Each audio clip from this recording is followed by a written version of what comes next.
Hvala, Rok mi že pove. Ne? To je pa to, ko imaš za gosta, sovoditelja ti pove, kaj je v pasici, pa kaj moraš. Ne? Rok se zdaj masti, oziroma sladka, s sladoledom, tako da ta čas bomo mi šli še do Luke, ki je pač ta današnji sovoditelj, ki nam vsem tukaj zavida, ker ne more tega sladoleda probati. Oprosti, Luka, ne bo zdržal tebe, ampak boš prišel na svoj račun drugič. Povej nam, kakšno je vreme.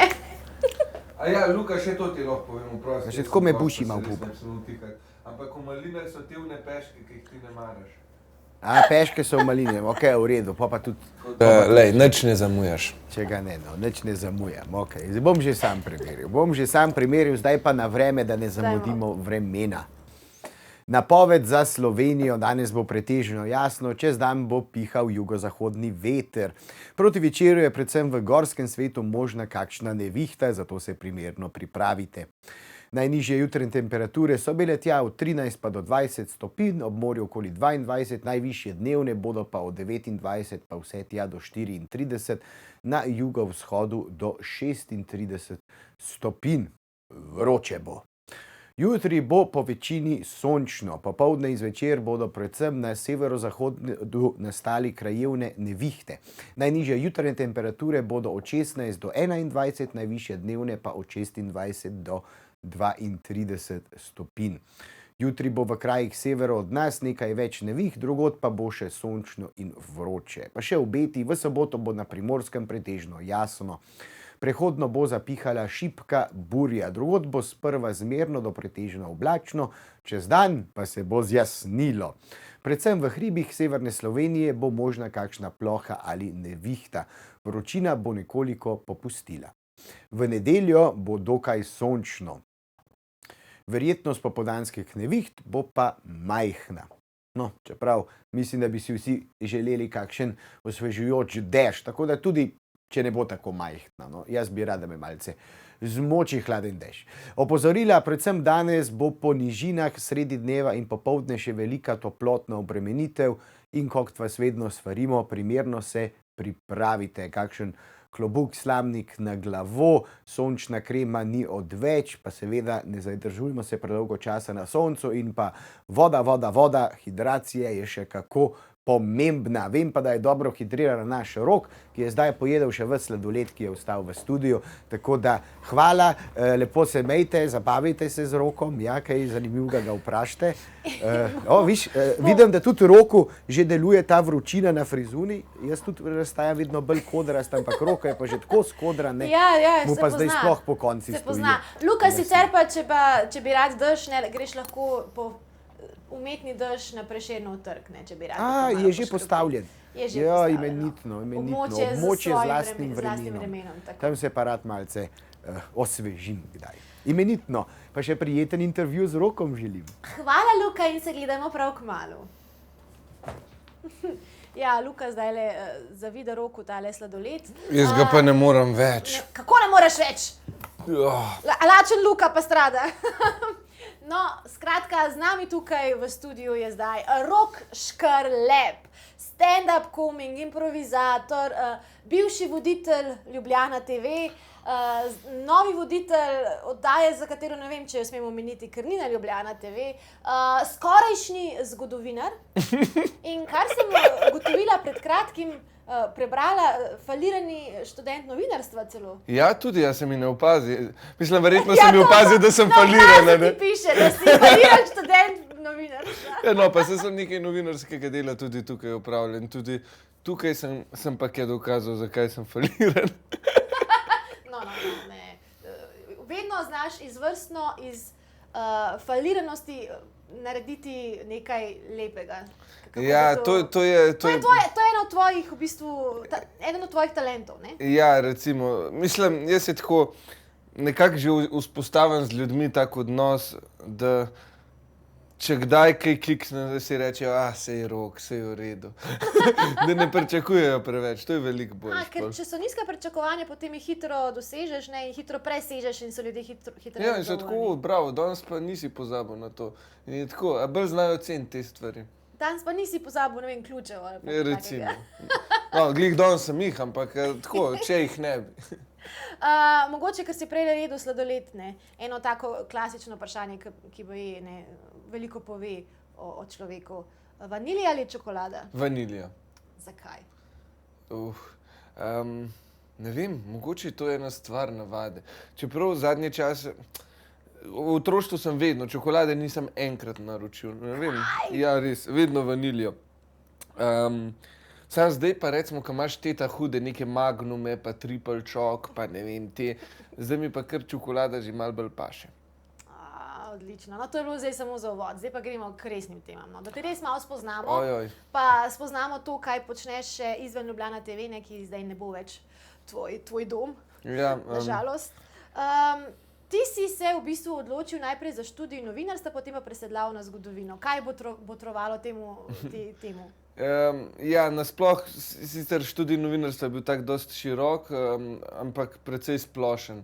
Ampak razlogov je bil več, povod je bil pa eden tok butast in sicer, da sem cel let hodil na en predmet, na katerega se sploh nisem prijavil, na onega, ki sem se pa prijavil, pa nisem hodil, ker sem se pač mislil sem drugače. In pol, ko sem jaz hotel delati izpit za za pač tisti predmet, sem videl, da se ne moram prijaviti, no, in pol sem rekel, klinc gledal vse skupaj. Grem jaz na zgodovino. Ja. Zakaj pa zgodovina? Ker mi je všeč. Tako že od nekdaj me fascinirajo vse te zgodbe iz preteklosti. Tako da v bistvu sem ful užival na študiju zgodovine, kljub temu, da so kakšni predmeti bili mi malo odveč, ampak tako, ti da neke malo splošne razgledanosti, se mi zdi. Se pravi, v bistvu rad potuješ tudi po zgodbah zgodovine in rad potuješ tudi po svetu. Tudi tvoji stand-upi dostikrat temeljijo na zgodbah, ki jih imaš iz raznih popotovanj. Kje vse si že bil in kaj te žene v svet? Ja, nisem spet toliko držav videl, no, kakor sem pa mogoče na malo drugačen način vedno šel tja. Dobro, po Evropi sem precej potoval, od Azije sem bil pa recimo v Indoneziji, v Kazahstanu, pa sem bil tudi v Kirgiziji, bil sem, kje sem pa še bil? V Iranu. V Iranu sem bil točno, pa v Dubaju. Tako no, ampak se mi zdi, da zdaj sem prav tako, ker leto pa pol nisem šel nikamor, sem prav prav malo se že tresem, rok pejt nekam, hiter čim prej. Abstinenčna kriza.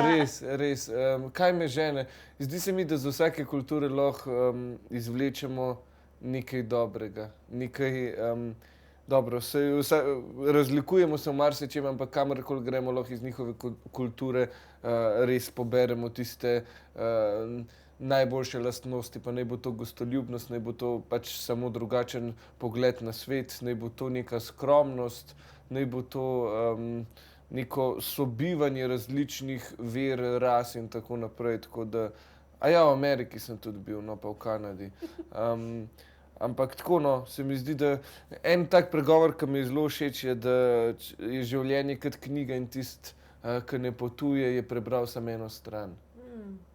Se pravi, moraš res videti čim več različnih pogledov na svet. Tako da ja, no, to me žene. In tudi v bistvu tvoja potovanja niso taka klasična, ti si tudi improvizator in to se kaže tudi v tvojih potovanjih. V bistvu ti greš in se prepustiš toku. Ja, se trudim. Se zdaj v Iranu, ko sva šla v dvoje, je bilo majčkeno drugače, do neke mere, no, še vedno. Ampak ja, načeloma, ko grem, mi je vedno dobro, da ne vem točno, kam grem, da ne vem, kje bom spal, da ne vem, kaj bom videl. Ker če si ne narediš plana, se lahko prepustiš različnim možnostim, pa te kdo povabi, pa greš tja. Tako, veliko več stvari se ti zgodi, kakor bi se ti recimo zgodile v apartmaju ali pa kakor bi se ti zgodile, če bi šel po nekem programu. Pa dostikrat se nam zgodi še ena stvar, da hočemo v kratkem času, v 14 dneh videti vse. Se pravi, toliko imamo, zdaj moram pa to videti, pa to videti, pa to videti, pa to videti. In mi gremo v bistvu nekam v tujino, da bi spoznali njihovo kulturo, v bistvu se pa dogaja to, kar se nam dogaja skozi celo leto. Skozi nekam zamujamo, pa pod enim stresom smo. Kaj vse moramo videti. Na koncu so itak stvari, ki jih najbolj odnese, so ljudje. In to jaz res hočem izkusiti. In to ne neke tam, kakor se predstavljajo v nekih rezervatih, pa turistično, ampak kako mali človek živi. To se mi zdi najbolj tako zanimivo in zato tudi rad hodim na destinacije, ki niso toliko turistične. Mogoče, preden gremo v glas, lahko, mislim, marsikaj se ti zgodi na teh potovanjih. A ne? Ja. In jaz sem poslušala tvoj stand-up in je res to je noro, kaj se Roku dogaja. Ampak lahko samo omeniš zgodbo, kako si srečal mislim, da v Kirgiziji ali kje, Japonca, ki je znal slovensko. Ja, lahko.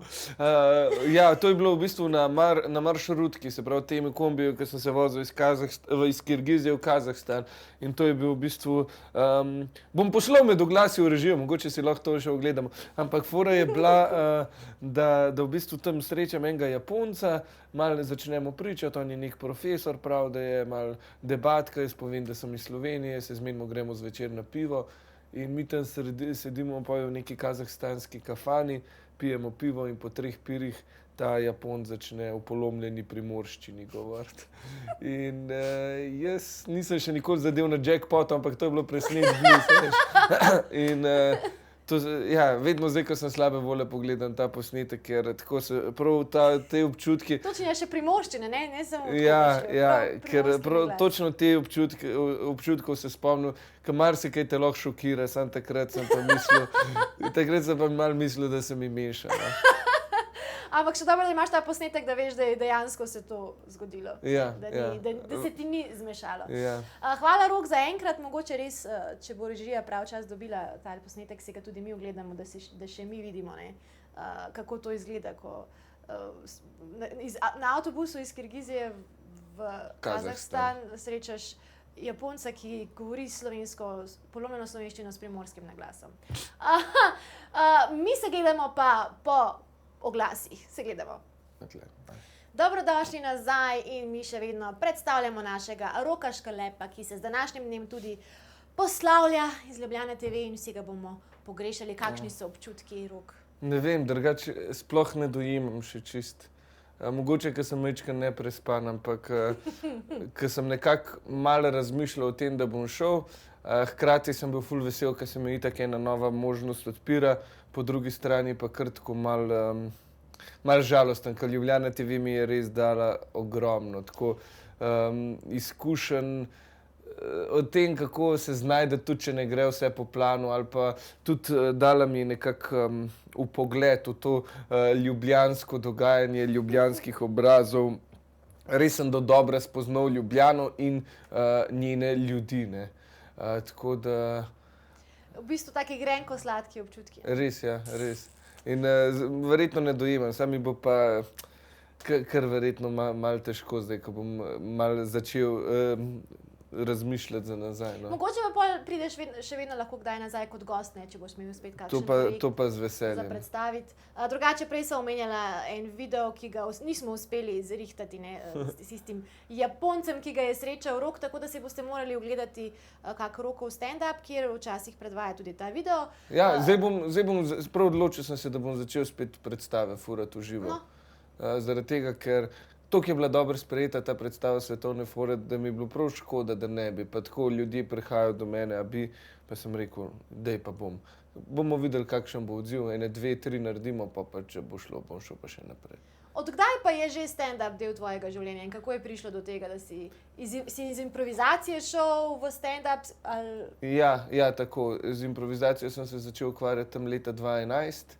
Prav že 10 let nazaj, Marička. Stand-upom pa 2 leti kasneje. 2013 na odprtem mikrofonu sem rekel, grem probat, no in pol mi je bilo všeč. Seveda, kot vsak stand-up komik na začetku sem bil slab, ampak sem pa dobil nek ta support, pa neko to potešenje po nastopanju, da sem se kar pa vsak mesec prijavljal na te različne odprte mikrofone in s časoma postajal boljši in boljši. Nisem še tam, ampak uživam na poti. V bistvu tudi vkomporiraš v svoje stand-up rutine, ni samo klasičen stand-up, dostikrat imaš ukulele zraven, pa kakšno zabavno pesem zapoješ ali pa kje odrepaš. Ja.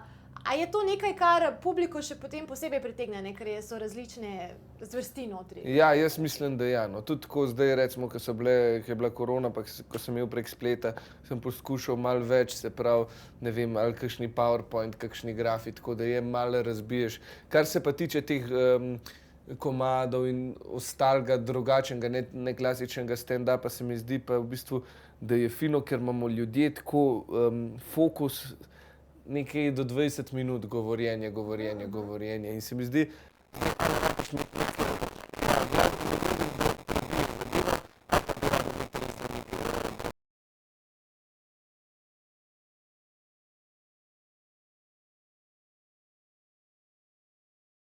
na 20 minut nekako razbijem z ničim drugim.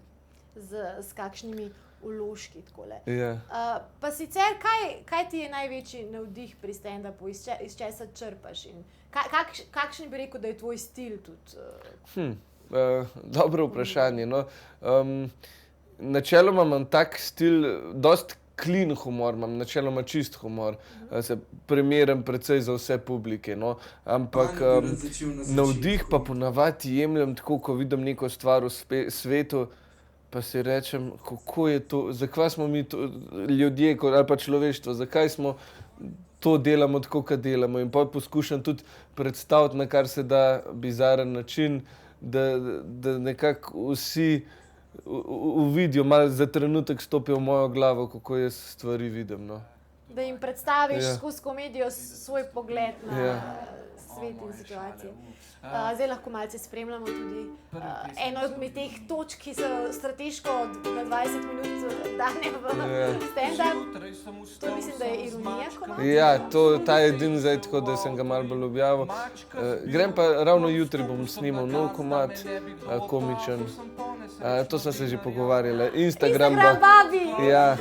To pa komičen. Ja, jutri bomo to snimali, pa še en spot, tako da konc poletja enkrat verjetno pride še ta komad. Zgodba o babici, ki je influencerka na Instagramu. Ja. In jaz jo bom igral po spotu. In Rok bo igral, tako da to bo... Ja, lase si že puščam. Pa rekel si, da je tvoj humor clean, da je primeren za vse. Pa si bil kljub temu, če sem prav prebrala, 3-krat si zmagal v tehniki roasta. Ker to se nekako ne sklada. Ja, res se ne sklada. Pa iskreno, jaz sem vedno trpel, nisem se dobro počutil na teh dogodkih. Ampak si šel, pa 3-krat si zmagal. Ja, ker mogoče da niso najdel lih toliko enih stvari, iz katerih se lahko naučuje. To je bilo tako v bistvu... Kar popoln. Ne, sem tako malo, ne vem, tako vsak ima nekaj, ali je, ne vem, tako že vizualno, recimo, dobro, pri meni so se malo iz frizure lahko norca delali. Ne, sem se pa res pripravil, kako mi, ki smo malo leni ponavadi, no, in sem se na teh dogodkih res pripravljal. Sej, če poveš za gledalce, kakšen je format? Ja, recimo, mi dva tekmujeva en proti drugim in govori vsak eno šalo, se pravi, da nekako zabije en drugega. Sicer to je res tako, komiki se imamo med sabo radi in tako si nekako izkažemo neko ljubezen, da se res pripravimo. Ne vem, Maša, zdaj bom eno tako lepo. Dostikrat jaz tudi rad kdaj malo na lepo način obrnem. Ti si toliko suha, da ko greš okoli bleda laufa, ti labodi kruh mečejo. In potem ti rečeš, Rok, tvoji lase, kaj, a je tvoj, ne vem, kdo je tvoj foter grm, ne vem, nekaj tako. In potem to grejo in publika potem glasuje, kdo gre v naslednji krog in potem tako nekako iz 8 komikov dobimo zmagovalca.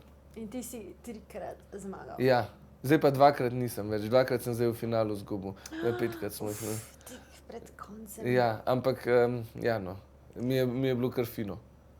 Drugače pa se tudi lotevaš kakšnih takih nenavadnih projektov, o enem tvojem projektu, ki je trenutno še aktualen? Ja, še, pa zdaj dejansko, ne smem preveč. Smo že govorili, Šrauf projekt, kjer v bistvu si od enega šraufa poskušaš priti do avtodoma oziroma do kombija, ki ga lahko predelaš v avtodomu, samo serijo menjav. Ja. Kje si trenutno? Ja, še vedno na harmoniki, ampak zdaj se pa res dogovorjev je že veliko, samo še tisto moramo nekako zaključiti. No. Ampak po moje Dobro kaže, no. Dobro kaže. Ja. Da bo se kmalo zaključil že šrav projekt. Ja, ne bomo nič preveč Ne bomo govorili, nič, okej, ne ampak bomo jaz džinsali. upam, če bo, ko bo piknik, bom povabil, veliko dela bo pol, da še preuredimo, pobarvamo, take reči, no, tako da bo še kar... Bo še kaj za spremljati. Ja, čisto sigurno. Pa kakšni so bili še kakšni tvoji tako projektiči, ki jih mogoče zdaj nisem omenila, pa so taki zanimivi, kot naprimer ta šrav projekt? Marsikaj, Suha potepuha je bil ena oddaja, ki je bila v bistvu tako dobro sprejeta, da je tudi ena največjih frustracij, ker še vedno... Pa zakaj niste, res to sta delala, v bistvu tudi nekaj časa je bil tudi naš voditelj Dino Kapetanovič. Zakaj niste furala to naprej? Ja, ker sva lena, a ne, zakaj? Ne zato, ker sta bi bila presuha, da bi... A ja, ne, v bistvu tudi nisva več toliko suha. To je bil projekt, kjer sta s praktično nič budžeta potovala po Sloveniji. Ja, fora je bila, da sva imela, se pravi, eno kolo sreče, sva zavrtela, gor je bilo 24 takih skritih krajev, nekam je šlo, pa sva pa vrgla puščico v pikado in tista številka, ki je padla, toliko evrov budžeta sva imela za cel izlet. In pa so bile številne štorije, 8 evrov za most na Soči, 12 evrov za slab Rinka, nič evrov za Belo krajino. Tako, bilo je kar zanimivo in še vedno po 3 letih, toliko je bil dober sprejet projekt, da nama folk prav teži skozi, prav frustrirana je. Letos so spet rekla, da nekaj morava zaštartati spet, ker to pa ni več normalen. In kaj imate kaj v mislih, da bi nadaljevala to ali da kaj novega? Malo sva razmišljala tudi o spremembi koncepta, zaradi tega, ker je res ta koncept bil ful zahteven, tako tehnično kot tudi časovno, ampak ja, midva imamo pa še vedno svoje službe, svoje stvari, tako da nama je pol malo službe. Vse karkoli, ne vem, služba je malo močna beseda pri tem, kar mi delamo. Ja, od tega živiš, ne, se pravi, je tehnično. Ja, sam ni pa zdaj tako, da bi 40 ur na teden hodili nekam v tovarno delati, no to pa. No, to je zdaj neka klasična služba, ampak tudi to v bistvu je služba. Se pa vidva zdaj morda, ker sta tako lena, sta se bolj lotevala potovanj po Google Mapsih, ne, tudi? Ja, to mi sva imela zdaj malo streama, ja. Lahko bi se preimenovala v Lenuha potepuha. Lenuha potepuha, namreč imela sta live streame, kako tekmujeta v razložke. Ja, GeoGuessr je bil, to sva tako malo parkrat imela za foro. Ena aplikacija je, ki te na random vrže v nek kraj, ti pa moraš ugotoviti s tem, da se po Mapsih premikaš, čim prej v kateri državi si. In pa tako gledaš malo napise, gledaš kakšne avtomobile, gledaš kakšne face imajo ljudje. Tiste, ki niso zablurane. In zmagaš ponavadi takrat, ko se naključno pojavi Slovenija, ker noben živ bog ne ve točno to. Da je to Slovenija. Pa je bilo pa, da folk je gledal, nama je pomagal in pa je bilo v bistvu 100 folka skupaj sodelovali, tako da enkrat sva celo zmagala. Ja, res je. Ta zadnjo, se ti si gledala? Jaz sem gledala, jaz sem fanica od Roka in Dinota, to je pač tako je. In Rok, kaj pa so tvoje želje za prihodnost, ena tako klasično vprašanje? Kaj si želiš, Rok? Ja, želim si biti, to kar vsak človek, želim si biti srečen, saj to je. Sam bom bolj konkretno hoče, saj vem. Hočem nekako kar še vedno delati to, kar delam. Se pravi, ukvarjati se s kulturo, z nastopanjem, to se mi zdi, da me res osrečuje, izpopolnjuje, da je to moje poslanstvo. Zelo tudi uživam v delu z mladimi, tako da jaz se tudi nekako vidim, da bom imel mogoče kakšne gledališke delavnice ali pa kampe za mlade, da bi organiziral to se tako. Kad delam z mladimi, me res, dobro se govorim, da sem star 50, ampak tako res me napolnijo s to energijo. Tako da... Se tudi zdaj si bil v enem kampu? Ja, zdaj sem bil v Prekmurju, ja, fajn je bilo. Tako da jaz se res dobro počutim, ko so mladi okrog mene, no. Tako da... To se res tako sliši kot... Ja, narobe, mogoče, ali pa da sem ful star. Ne, ampak tako, no, malo temu izobraževalno kulturno. Kaj imaš proti starim, če se to gleda? Ja, ne, drugače z vsemi se zelo dober, ampak tako včasih pa še moraš iti malo med mlade, da dobiš še ti malo te mladosti.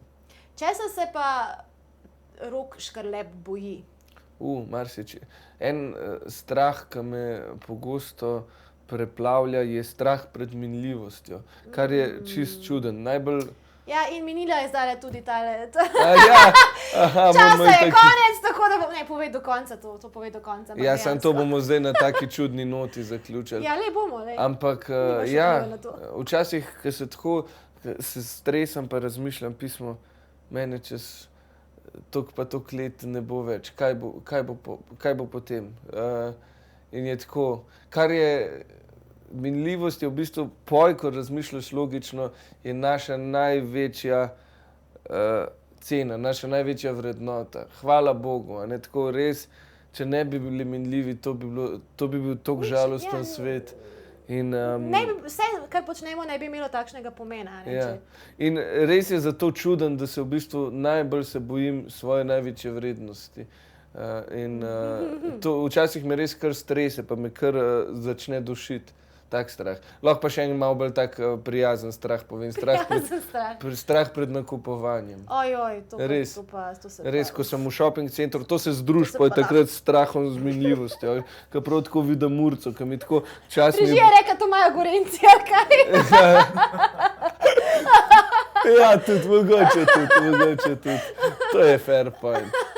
Ne, ampak bolj se bojim shoppinga zaradi izgubljenja časa, kot pa denarja. Tukaj s tem strahom se lahko poistovetim, kot tudi s tistim zmenljivostjo. Mislim, da je to nekaj, kar na neki točki vsakega od nas zadane. In v bistvu minil je tudi tvoj čas na Ljubljana TV. Lahko bi res eno oddajo tako naredili malo daljšo, ker tole je bilo pa zdaj res hitro. A ja, da boš gost, ne, v popoldanski oddaji, zmeni se. Saj si bil na vezi z velikimi popoldanci. Šalno vlogi se zmeni, mogoče te pa v ženskih konceptov pusti, a veš. To pa moram najprej Instagram babi posneti, da bo malo ta ženski svet padel. Oprosti, zavlačujemo že. Ne, sej prav, ker je pač zadnjič, ne. Ja, moram izkoristiti.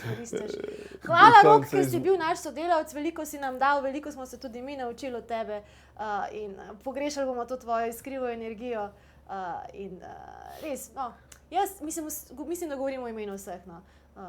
Veliko si nam dal in hvala, ker si bil z nami. Hvala, Maša, hvala tudi vsem, ki ste me drugač res lepo sprejeli.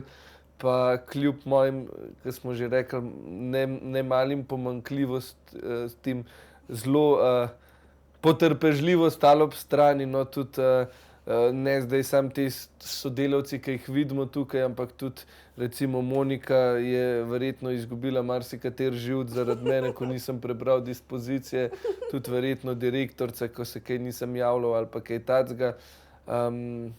Hvala, no sej bomo se še malo podružili, pa vse to, pa videli velikrat. Jaz mislim, da smo res ene take močne stike navezali, no, ker je Ljubljana TV je res neka taka iskrena televizija, ker se mi zdi, da tako malo ko opazujem, je velike neiskrenosti, vsi so prijazni, pa nož v hrbet. Tle sem pa res nekako začutil, da ne nož v hrbet, ampak da mi ga krijete. Ampak sladoled v usta. Usta, točno to. Ne, tako da res sem zelo vesel, da sem bil del te ekipe. No. Rok, veš kaj? Se gledamo. Se gledamo. To je bil naš Rok Škrlep, mi pa gremo v oglase. Se gledamo.